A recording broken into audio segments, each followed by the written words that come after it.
From those severe storms that we all experienced, at least 19 tornadoes hit Indiana last Friday night. And tonight, we're covering some of the hardest hit areas from Swayze to Sullivan County. Homes have been flattened, years of memories now scattered in the debris.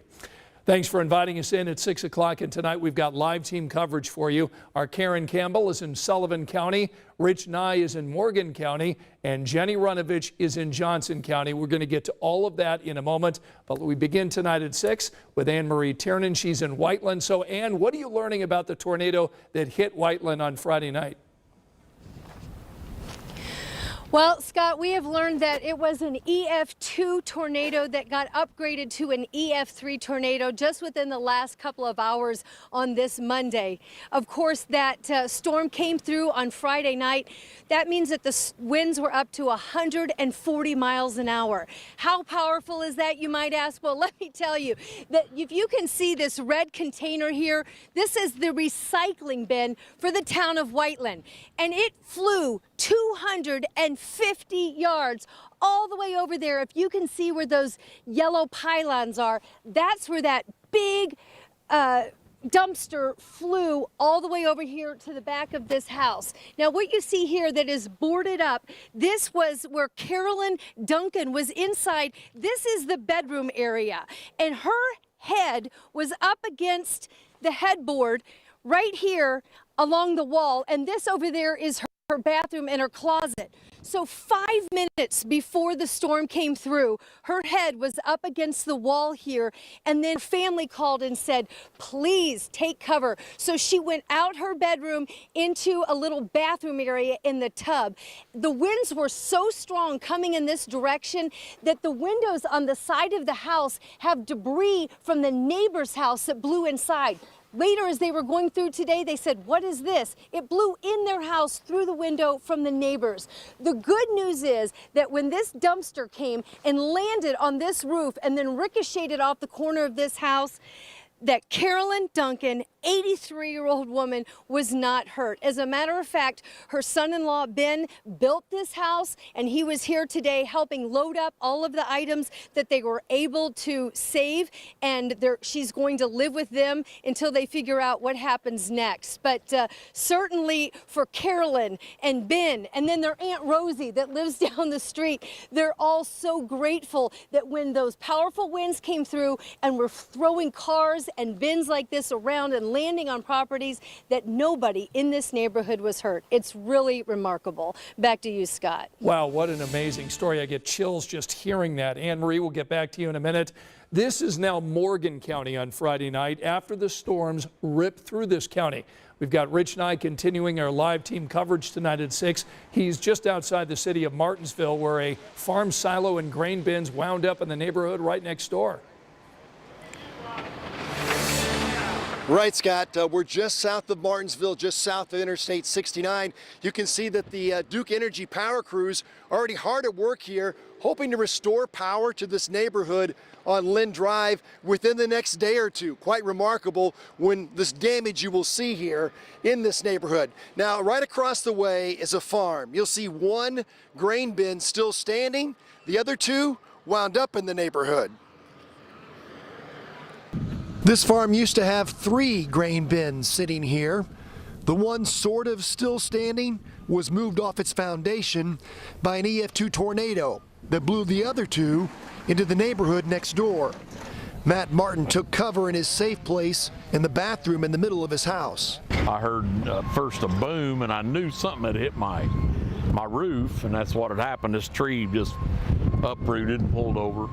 Then I heard, a few seconds later, heard another boom, and one of the grain silos hit the back of my house back here in this corner. Houses up and down Lynn Drive lost roofs or sustained damage from flying debris and falling trees. Matt is not afraid to admit he was scared by what he's always heard about tornadoes. It sounded like a train. I've heard people say that, and I'd never been around it before, but to me it sounded like a train just going straight through the house there. I've heard that all my life as well, growing up in Indiana. It seems like a cliche, but that's exactly what Matt said, and I hope I never have to hear that train sound in my lifetime. Here we have the Duke Energy crew really doing incredible work. This has just happened in the last hour since we talked to you here, putting up these power lines and trying to restore power to this neighborhood as soon as possible. In Martinsville, Rich Nye, 13 News. All right, thanks so much, Rich. We're joining you live here in Johnson County in Whiteland, where you can see this house and all this furniture. Anything that survived is just littered with broken glass and debris and insulation, and so is all going to be pulled away in a dumpster. Want to let you know that there is a boil water order in effect now until further notice for Whiteland. Also, there's a curfew in effect that will start tonight at 8 o'clock at night and run through 7 o'clock this morning. If you would like to help, and let me tell you, there are a lot of people here who need help, you can do so through the Red Cross. And the Red Cross has different ways that you can do that. You can call 1-800-RED-CROSS. You can text Red Cross to 90999 for a $10 donation. And you can also go to redcross.org/donate. Now, some of the damage that you're seeing here from an EF3 is similar to the damage that we had in Sullivan County. That's west along the Indiana-Illinois border, about 25 miles south of Terre Haute.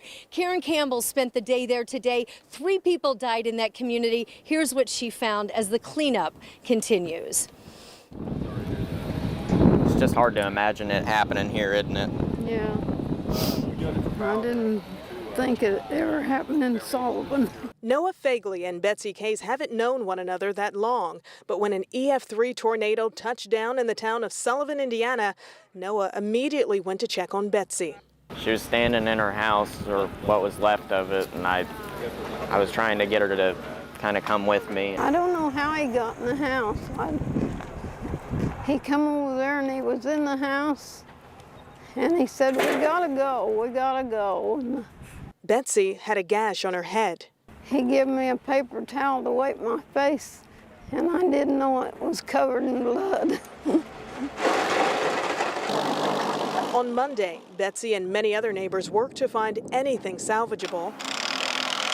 This is my aunt's home right behind us, and then my grandmother's home down here, the third house. Jody Brummett still in shock. And they were both unscathed by the grace of God. She was sitting on her couch with a piece of furniture on top of her, looking up at the ceiling that was no longer there. She was looking at the sky. It's heartbreaking. So heartbreaking. You may have lost your home, but you've still got a piece of what's left.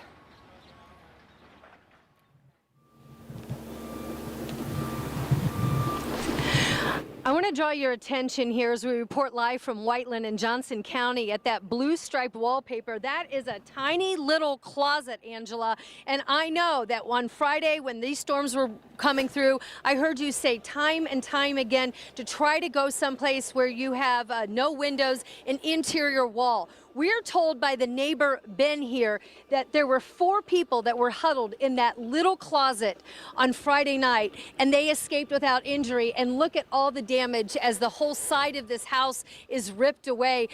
But heeding that warning where that door is closing right now and getting in that little space, can you imagine what would have happened had they been out in this main area, Angela? It's just so scary. It is scary, Anne Marie, and yes, and you could see there were several walls between that bathroom and the exterior, and that's what we always say, put as many walls between you and the outside, so somewhere in the middle of your home, and that's something we're going to need to remember all spring long. And great work out there, just so much heartbreak and so much devastation and so much cleanup underway, and we go back under the risk of severe weather starting tomorrow. The greater threat on Tuesday is out to our west. Locally, this looks to be a Tuesday late night into Wednesday event. Live Doppler 13 radar is quiet now. This evening will be dry and mild, upper 60s and low 70s. But Scott, your morning drive, a few showers and storms possible. I'll have that timeline in your forecast. All right.